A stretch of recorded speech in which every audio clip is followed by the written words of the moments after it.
Se você já leu ou estudou alguma coisa sobre finanças, contabilidade ou coisa do tipo, você já ouviu falar num negócio chamado princípio de competência, princípio de caixa, e poxa, qual que eu devo usar? Princípio de competência, princípio de caixa, enfim, se você nunca viu nenhum nem outro, assiste do mesmo jeito que você vai entender qual que é o melhor para você usar, princípio de competência ou princípio de caixa.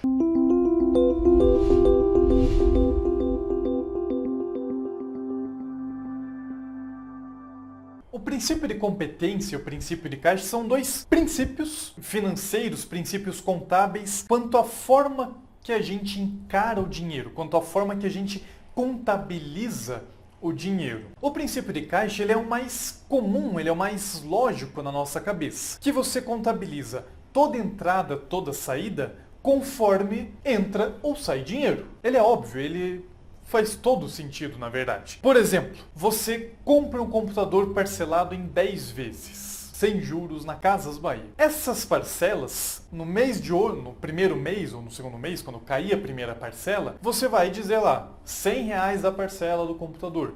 No próximo mês, R$100 a parcela do computador. E assim pelos próximos 8, 9, 10 meses, você vai anotando mês a mês quando esse dinheiro está saindo. Ou seja, toda entrada de dinheiro, toda saída de dinheiro é movimentada quando de fato entra, quando de fato sai. Já o princípio da competência, ele é mais utilizado pela contabilidade tradicional. Todas as entradas e saídas... A contabilidade, ela contabiliza uma entrada, uma saída, quando o ato ocorreu, independente da movimentação financeira.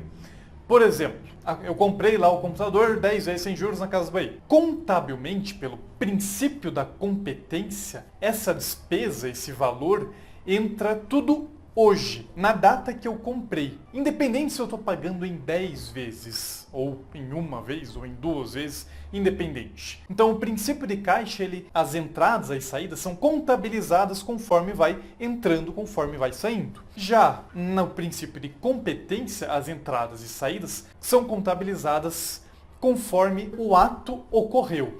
A principal diferença disso se dá na hora das vendas. Por exemplo, se eu vendo o meu produto em 5 vezes sem juros, no princípio de caixa eu vou contabilizar a entrada a cada mês. Já no princípio de competência, não. Se eu vendi em 5 vezes sem juros, a minha receita fica toda no mês de hoje, que foi quando eu vendi. Aí você vai se perguntar, mas qual deles é correto? Qual que é o que eu devo usar? Veja, os dois são corretos. Mas no teu dia a dia de empresário, você não tem um departamento para contabilizar da forma mais completa possível. O que acontece? Ao meu ver, ao nosso ver na ForBlue, o princípio de caixa ele distorce menos a realidade financeira. Justamente porque você está contabilizando a entrada quando ela entra, a saída quando ela sai. Então, se for para escolher entre o princípio de caixa e o princípio de competência, escolha o princípio de caixa. Se você conseguir fazer os dois, ótimo, você é o cara. Agora, se é para escolher um, escolha o princípio de caixa, porque ele distorce menos a nossa informação financeira. Vamos utilizar um exemplo. Imagina que eu vendo geladeiras, ok? Vendo geladeiras. Cada geladeira, em média, eu parcelo em 5 vezes. Porém, do meu fornecedor, eu pago à vista. Então, eu compro do meu fornecedor à vista e parcelo em 5 vezes para o meu cliente. Afinal, né, sou muito gente boa. No princípio de competência, a nossa contabilização ficaria mais ou menos assim. No mês de hoje,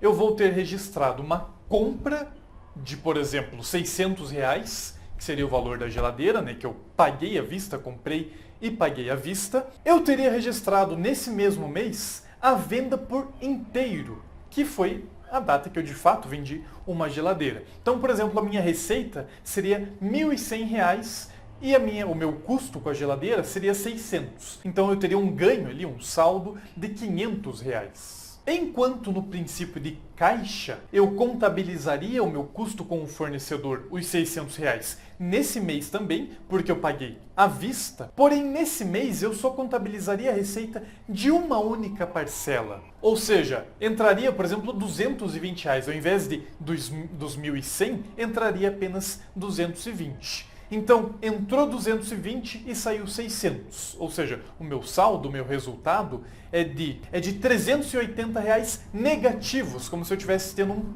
prejuízo de R$380 nesse mês. Ou seja, no princípio de competência eu estou analisando que esse mês eu tenho um lucro de 500 e no princípio de caixa eu estou analisando que eu tenho um prejuízo de 380. Olha a diferença. Mas qual é o ponto? O princípio de caixa, ele transparece a realidade. Ou seja, de fato você pagou 600 e de fato você só recebeu 220. No fim das contas, os dois estão corretos, mas o princípio de caixa, ele transparece melhor a realidade para uma micro, uma pequena, uma média empresa, ok? Então, a partir de hoje, sempre utilize o princípio de caixa. Cada centavo que entra é contabilizado na data que ele entrou, no valor que ele entrou. Cada centavo que sai é contabilizado na data que ele saiu, no valor que ele saiu. Nos seus mínimos detalhes. E agora que você já sabe qual é a diferença entre o princípio de caixa e o princípio de competência, aproveita e compartilhe esse vídeo aqui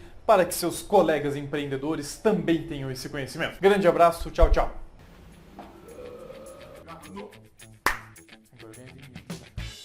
Você percebe quando eu dou essa